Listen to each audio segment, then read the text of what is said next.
Matamgi Manipuri Wari channel asibu tabiriba khwai pumnamakpu taramnok chari ngasi amuk logbirasi video call da rong Tabi 53 suba tangka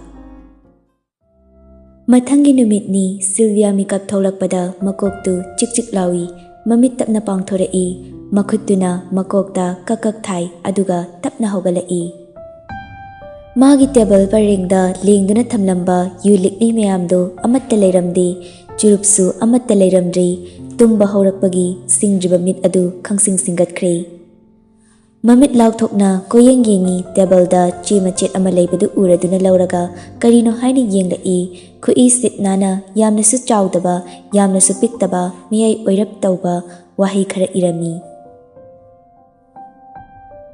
Angangna yu thakpa phatabani liver da nauna soibum patpadawna patpatari Nanakta sumlairadi wakal nungaitaba khudingi thakke haini adugi aina purabani loina langthoke haina tumba horakpaga washroom changu aduga nasado fresh oitho aduga kitchen da changlaga chanaba semlaga kha chasillu loiraga ngahak gyantana famu aduga aigi wakalamu ngahak khallu Sylvia chedu paba loiraga ngahak tingak na lei kanana iramnino haina suru noisilaga table du da amuk thadaki Fuk haugatuna washroom changkhre basin mirror da yengna masamdu makhut khurakna hatpadawna tawi ngarang numidangi tawkibasing mari ningsinglai masa mathantei kairai nganbada mana ngarang haikiba mayamdu sum mathang ningsinglakpada ikai manbana makhut aniduna mamaidu khumzilaga masadu feeding chongkhalai As aise kayadana tei chadrinoba ngarangido loina kauhanbikro amta ningsinghanbiranu loina kaubiro loina loi kaubiro as kaudini kauhanbiro haraga makoktuda amuk pop thazili natai chadaba mathong huktabase aigi laibakte hekta tambiramba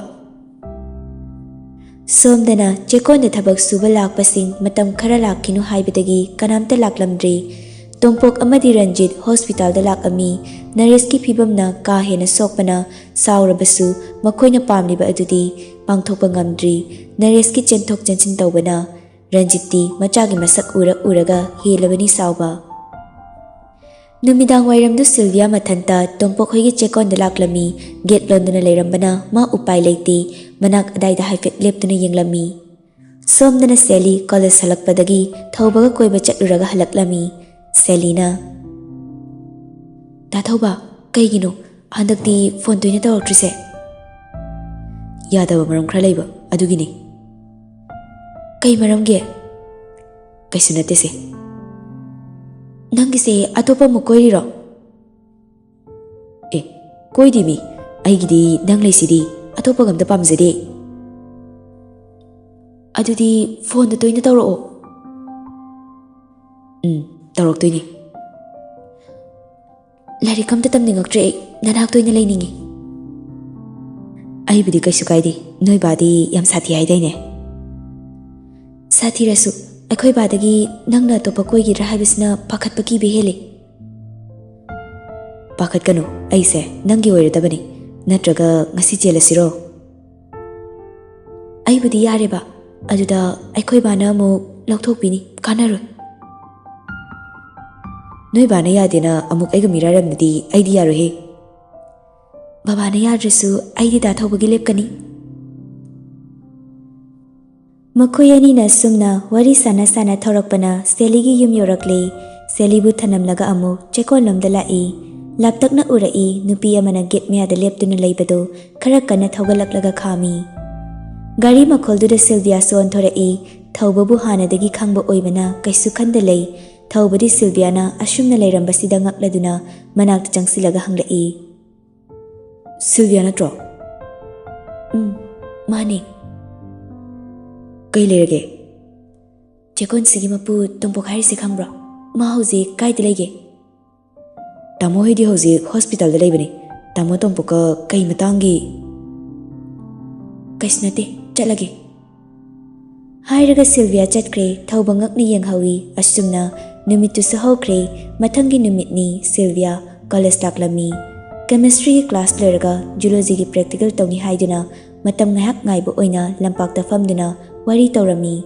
Sanathoina Sylvia, nangse ekhoidana hangbada aine khumphangwa khangda kok ngarabani. Rebecca na amu daning themnaro. Hoi mi. Kay haina hangleino. Namanabi Sylvia do ex da sum khalaga leirido wakal hungalu magi ex ka hanjina hankinu. As yame kay no mem hairakpani. Nakoina hainaribado ay taning di haibagumna Sylvia do thausadana hairai. Taning de ko wathi yam tawno. Rebecca do kharang ngaglap tawna. Taning themdi kamai khangiba Sylvia gi maram de. Sanathoina mu kona hairage Sylvia na sarakani. O noidi manungda wayam leirami dana akhoi data pau phawirak tabai wani noi maseldi lona faunari oire. Makhoi maselda pau faunai mangondadi kaisu khangan biraktegum warauna hairakpani Rebecca na. Sylvia su Sanathoi gi karangdu lepo haibagumna. Sanathoi nang khopak chaduni ngo. Makoina sumna wari sanaringai nganbado raska lakminabado uraduna nganba ubada chatlage haiduna hogalai Sylvia do. Rebecca na Kadai chatuino? Canteen changuse. Practical orago ina changasidna. Haina ani do yaushilai makoigi manak adomda aduga Sylvia do onsinduna rasna hairai. Sylvia, waham ta haigina amta phammo. Sylvia upai leita tapna mukfam lai rasoisu Sanathoi gi nakalda famki aduga hairai amuksu Sylvia bu lakna boy kai oi. Sylvia, nang college sang naidabagi principal na funi haibni he. Ras ki phagi do khangladuna Sylvia su mane henjin yaba na tegumna hairai. Principal do ikubongni kaisu phuba ngamloi. Oh, adunara nana kushira sipang tawdana changnai Rebecca hoi Sanathoi hoidi kaino Sunday fawdala amgani khali class yauri wara nungtigini laisi. Tanja chana Selisu kadomdagino foot fawzilaktuna ras haina kauduna Sylvia hoina famliba domda changlai. Seli yaushilakpaga Sylvia fukhawgalai aduga chumdring gate lomda thokpa hawi. Rebecca ga Sanathoi gadu kadaiduna haina laurai adubu tashinadi nupido magi thokpa gam chatki. Sylvia na hogatkiba duda nganbasu kana leiri haiba thawami sasada hogatuna Sylvia gi matung inki lehoriba makoidi aninugi mawongduda ngakna yengna hawi. Sylvia, kadaidano? Sylvia khumdana dum chatli nangna kauraga aina kaidau khumdoino haibagi mawongni. Nganbasu matungda sum inarakli gari khamliba mafamda changduna magi gari inthoklaga thauba hokre nupido. Nganbasu magi bike tu thauduna matung adum inba lepte. Nupa mana tanarakli khangbagira karino nupidusu kanna speed ta thawi garido. Nganbasu adumangai nupi mana kanna thauri mating masu kanna yangna thaugatuna tanai. Khara thaugatnaraga Sylvia gi gari mamangda haijinduna khangthat hekta thattuna khangkham hekta khamlai. Adumna tawrakpadudadi nupidusu khamba natana upai leitre. Mabu uraga thai haibugum saurapka tawna oinaba manba matawda hairai asumna. Nang nai uraga thaina bo hadariba maramse karigino? Sylvia su saurini nangbu kanano khangde matagumna iyangna thausadana khumdorai. Nang kanano ai khangde. Yada yanaragumsu loinakibani anido amuksu yanadragumna khangnadagum warawnagumsu tawri. Nahan kaina khanglaga ngasi khangdabagi maramna kari? Nupi masu thamoida leiriba waraubado mapan thokna uttuna. Nang aingonda minungsi ulakano aibusu senagai khangano. Sylvia, aingonda warauribra? Matangdudadi nupidusu nahandai pendana leirakpadu phongdok haurage matagumna. Nupidi interest gano noi imana khanglagadi amuk nungairoi. Mamang thakta kainaramdai mikupta nupa mana nupi mabu laithokpa yanaba semjin chajinba wahi haikibani.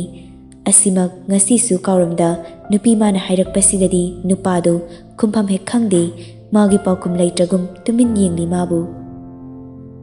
Nupi masu kari kaugani aduk yauna nuksizabani nupa mabu aduga kari sukhanda tarai hekta mirai birami nupi mana nukshimana nukshikibana ka hena asawba waraubasu utpa ngamdabani nungsiba magi saktam oibada second kharadi tumina lei nupado aduga taplapna hairei nangido waraubani nangna warauba sawba phanaba ai kedo haibano warauba sawba ai amata khangde nang aingondagi lapna leyu aingonda naksinna bohnarakanu mamang thakta aina lankiba kayadudi isana iral yazagani nangna kokpidri fawda ai lale haizaba ngamgani nangondagi lapthokro haibaduri hairakanu nang ai hanagumna amuk punsinduna nang yawaba kuding saruk yaduna hingminaba ai pami maga muk hanagumna hanjinaba pamlegum hairakpaduda nupidusu haibagumna jinbaldu khajik noktuna hairei wariba changsidagi ahenba awaba mamuk pamdre nangina tawshina aibu wahale Sylvia nangna mukhana waba pamdragadi aigi tungilakanu ahing nungthil naida senabadu lepo thamoy ani longanu lepliba magi damak adumak lepiyu nang khaki nungainabagi damak kaisu khangzadabi magi thajabasu manghanbiganu magi thamoysu thugaibiganu ai khangi nang nei nuksiba nate haiba ai kana leizadaba itawsida miyoiba ma oibagi icham chamna minungsi macha ma khak pokpani aigi damaki oinadi minungsi pokpirano khalibani haujiksu nganba seli anisi nungsinari haigum magi ama leina mabu mukai hobirakpase yamna penjede nupido nganbasu mabu lana lawkre haiba wahaisina adubu haujik magi taseng liba magi thamoise lana khankiba yadegum hairei nangna lana khankibadi aisu pamde nangna lana khanbaduna aingondagi nathaina bohonabani nangi kana leizadabana tawda minungsi pokkibasu leite aduga ai nang natana kanagumbi amagi damaksu wakiba khankiba leitri matangduda muksu nupido mamangda mana hairakkiba mabu kaphankiba magi thamoi sokhankiba wahaidu kochi amuk kotuna fongdorei noi magi apambi mamo oini haiba ngamdabi aigi damakta wabibam khanbibam thokte wahai singsi taraga nupa mabu satina waraure haiba khangde adubu haidokiba wahaidi lehaure mana fana oidunasu amuk hanjinba yararoi lale haizarasu langjakiba maral adudi amuk handuna semdokpa yararoi aduna haukibana haukre haujiki oina mabu amuk lapthokidra pakhachana hairei Sylvia nang aingonda waraude haiba yarui nangi wahai singduna ai khangi nang naibu haujiksu warauri haiba Sylvia nang aibu warorano ai tasengna wari nang aingondagi lapthoknabu honarano tasengna hairakliba nupa magi wahaido nupi manadi mabu iyada yabigum hairakpani khankre amuk kainasi hairaga hekta kainaba amuk hanjinasi hairaga hekta hanjinaba pangya yaba nupido aidi natte haibagumna Sylvia handang mukti khon khara kanna saurap tawna hairei warawi yang warawi handang na ibu numit kyani gisana balakpano ha numit kyani ginoba nang daro thamoi palise nang khaklo waba khanglise nang khakla kappa hiribise nang na waba gidi aibu warau nu haiba matamduna ina wakibadudi nang khangkibro nang aigi lambidi yetnaba thingnaba honarakanu ponda thamlamba cheklana thadorakpa numitta maningtamna paikibagumna aisu haujikti thadorakpa cheklagumbani iningtamna maikai khangdana painingma afamda pairagadaba chekla ado ai oirabani nangi minungsina ibu sumlaga ibu makhatana maichak pige khanbiranu ai nanga unaraga suwabe heli nangi minungsidunasu aigi wakal hongma ngamhalloidori nang chakro kaigumba nangna ibu senanaba aigi mangda leplaklaba mikuptuda aigi su aroibani Sylviana duk penjada hairakliba khuding magi maralnani khanna tabani wahai amata haiba ngamdana adubu ikon konbagi wahaida mana nakshilabadi aroiba oigani haiba wahaiduda nupa ado aduk thamoi sokiduna khara changsilaklaga hairei nang naningamna tamningbro naningna kha tamnaga ahing nungthil khangdakhai pangchatta chatpa hanjilaklagana yu taptai thakpa aduro nangna pamise nangi ima baba gini haina kari afaba tawkrage ima baba nushini ni haina yu thaklaga leibadu ꯅꯪꯒꯤ ꯏꯃꯥ ꯕꯕꯥꯒꯤ ꯑꯄꯦꯟꯕꯔꯣ? Sylvia ꯍꯟꯗꯛ ꯃꯨꯛꯇꯤ ꯃꯄꯤ ꯇꯥꯔꯛꯏ ꯑꯗꯨꯒ ꯉꯥꯟꯕꯒꯤ ꯊꯕꯥꯛꯇ ꯃꯈꯨꯠ ꯑꯅꯤ ꯊꯝꯗꯨꯅ ꯀꯟꯅ ꯏꯟꯊꯣꯔꯛꯂꯤ. ꯃꯁꯦ ꯑꯩꯒꯤ ꯄꯨꯟꯁꯤꯅꯤ, ꯑꯩꯒꯤ ꯀꯨꯁꯤ. ꯅꯪꯒꯤ ꯅꯊꯧ ꯅꯠꯇꯤꯌꯦ. ꯅꯪ ꯑꯃꯨꯛ ꯍꯟꯅ ꯑꯩꯒꯤ ꯃꯥꯡꯗ ꯂꯦꯞꯂꯅꯨ. ꯆꯠꯈ꯭ꯔꯣ ꯆꯠꯂꯣ. ꯑꯩꯒꯤ ꯊꯃꯣꯏꯁꯦ ꯑꯣꯜꯂꯒ ꯅꯪꯒꯤ ꯅꯨꯡꯉꯥꯏꯖꯕꯁꯦ ꯀꯔꯤꯅꯣ? ꯅꯨꯄꯤ ꯃꯥꯒꯤ ꯃꯇꯧ ꯈꯨꯗꯤꯡꯅ ꯅꯨꯡꯁꯤꯕ ꯃꯁꯤꯡ ꯍꯦꯟꯒꯠꯂꯛꯂꯕꯅꯤ. ꯑꯗꯨ ꯄꯦꯟꯗ꯭ꯔꯕ ꯅꯨꯄꯤ ꯃꯥꯒꯤ ꯃꯇꯧꯕꯨ ꯃꯈꯥ ꯇꯥꯅ ꯃꯥ ꯌꯦꯡꯕ ꯉꯝꯗ꯭ꯔꯗꯨꯅ ꯅꯨꯄꯤ ꯃꯥꯒꯤ ꯃꯈꯨꯠ ꯑꯅꯤꯗꯨ ꯐꯥꯔꯒ ꯆꯤꯡꯁꯤꯜꯂꯤ. ꯑꯗꯨꯒ ꯃꯥꯒꯤ ꯃꯊꯥꯗ ꯀꯣꯟꯁꯤꯜꯂꯒ ꯃꯀꯣꯛꯇ ꯇꯞꯅ ꯇꯞꯅ ꯅꯥꯟꯕꯤꯗꯨꯅ ꯍꯥꯏꯔꯛꯏ. ꯅꯪꯅ ꯀꯌꯥꯝ ꯋꯥꯏ ꯍꯥꯏꯕ ꯑꯩ ꯈꯪꯏ. ꯍꯥꯟꯅ ꯈꯪꯂꯝꯗ꯭ꯔꯒꯁꯨ ꯍꯧꯖꯤꯛꯇꯤ ꯅꯪꯒꯤ ꯊꯃꯣꯏꯒꯤ ꯃꯩꯆꯥꯛ ꯄꯨꯝꯕ ꯑꯩ ꯈꯪꯏ. ꯅꯪꯒꯤ ꯋꯥꯕ ꯅꯇꯧ ꯎꯕꯗ ꯑꯩꯉꯣꯟꯗꯁꯨ ꯃꯩꯁꯥ ꯐꯥꯎꯏ. ꯑꯩ ꯂꯩꯅ ꯂꯩꯅ ꯅꯪ ꯋꯥꯏ ꯍꯥꯏꯗꯨꯅ ꯐꯠꯇꯕ ꯅꯤꯡꯁꯥꯗ ꯇꯥꯏꯅꯕ ꯌꯥꯔꯣꯏꯌꯦ. ꯑꯩ ꯑꯃ ꯂꯩꯅ ꯂꯩꯅ ꯀꯅꯥ ꯂꯩꯇ꯭ꯔꯕꯒꯨꯝꯅ ꯁꯣꯟꯊꯕꯁꯨ ꯌꯥꯔꯣꯏ. ꯑꯩ ꯂꯩꯅ ꯂꯩꯅ ꯅꯪꯒꯤ ꯄꯤꯔꯥꯡ ꯃꯔꯤꯛ ꯑꯃ ꯐꯥꯎꯕ ꯁꯤꯡꯊꯕꯁꯨ ꯌꯥꯔꯣꯏ. ꯑꯩ ꯂꯩꯅ ꯂꯩꯅ ꯅꯪꯅ ꯑꯩꯕꯨ ꯅꯥꯊꯩꯗꯨꯅ ꯆꯠꯄꯁꯨ ꯌꯥꯔꯣꯏ. ꯑꯩ ꯂꯩꯅ ꯂꯩꯅ ꯅꯪꯕꯨ ꯑꯇꯣꯞꯄ ꯀꯅꯥꯒꯤ ꯑꯣꯏꯈꯤꯕꯁꯨ ꯌꯥꯔꯣꯏ. ꯑꯩ ꯂꯩꯅ ꯂꯩꯅ ꯅꯪꯕꯨ ꯀꯅꯥ ꯑꯃꯅ ꯁꯣꯛꯄꯁꯨ ꯌꯥꯔꯣꯏ. ꯑꯩ ꯂꯩꯅ ꯂꯩꯅ ꯅꯪꯅ ꯋꯥꯕꯁꯨ ꯌꯥꯔꯣꯏ. ꯅꯪꯒꯤꯗꯃꯛꯇ ꯀꯠꯊꯣꯛꯂꯕꯅꯤ ꯑꯩꯁꯦ ꯅꯪꯒꯤꯗꯃꯛ ꯑꯣꯏꯔꯕꯅꯤ. ꯅꯪꯒꯤ ꯊꯃꯣꯏꯅ ꯄꯦꯟꯅꯕ ꯃꯌꯥꯝ ꯃꯥꯡꯗ ꯑꯩꯁꯦ ꯅꯪꯉꯣꯟꯗ ꯂꯥꯟꯈ꯭ꯔꯦ, ꯑꯩꯕꯨ ꯉꯥꯛꯄꯤꯔꯣ ꯍꯥꯏꯅ ꯂꯥꯎꯔꯕꯁꯨ ꯑꯩ ꯉꯝꯒꯅꯤꯌꯦ. ꯅꯪꯅ लापथोकनबा होनरबसु अईदी नक्सिनबदा होनरकनी. अई नंगबु यामना नुंसिये सिल्विया. सासिनबा तौसिनबा मिनंबा अमा फाबो याउदी. अईगी थमोइना नंगबु तसेंगना नुंसिरे. नंगबु मिकुप अमता वहननिंगदी. अई नंगबु नुंसिये. सिल्वियादु हे कबलई थीना चैदुना माबु इंथोकपसु ngamde. मागी नुंसिबा वाहै अमना खुदिंगमक खुदुम चनख्रबगुम नाथैदुना चटपसु ngamloidori. मचिलदा फना हाइजरसु मा nganbabudi नुंसिबना अकनबा वाहै कया हाइदुना माबु इंथोकपसु ngamde. यारे अईबु कफलनु. अईगोंदा अवाबा पीरनु. अईबु वाहलनु. अई तोपते हिंजगे. अईगिदी नुंगाइबा मिकुप लोइख्रबनी. अईगी अवाबदा कनासु यावनिंगदिये. यारुई नंग नथंते हिंगबा. नंगबु कफनबा नंगबु अवाबा पीनबा लाकपा नती. अई नंगी अवाबा कोखनबा नंगी थमोइगी मैचाक मुथतनबा नंगी पिरांग तैथोकनबा लाकपनी. नंगी नुंगाइबसु लोइद्रिये. नंगी नुंगाइबा लेरिये. तंजादुदा गाड़ी अमा खंगौदना लाकलगा मी खरा कुमदरक्तुना nganbagi makokta yotchai amana kalai. सिल्वियादा कोलंबा मकुतो थादोरई. लैमाइदा लोंगना हाइदकी. नुपा खरा अमना सिल्वियाबु फादुना गाड़ी मनुंगदा इंसिलई. लैमाइदा तारिबा nganbabu हन्ना हन्ना येंगदुना नानथोकनबा होनरई. मखोय खराना कन्ना फाकिबना उपाय लेत्रे. ममित्ता मपी तारई. लाउगदबसु सिल्वियागी मचिन मेंसिनख्रे. अदुगा गाड़ीदु यांगना थौख्रे. नुपा खरा अमना nganbana तादुना लेरिबदु येंगली.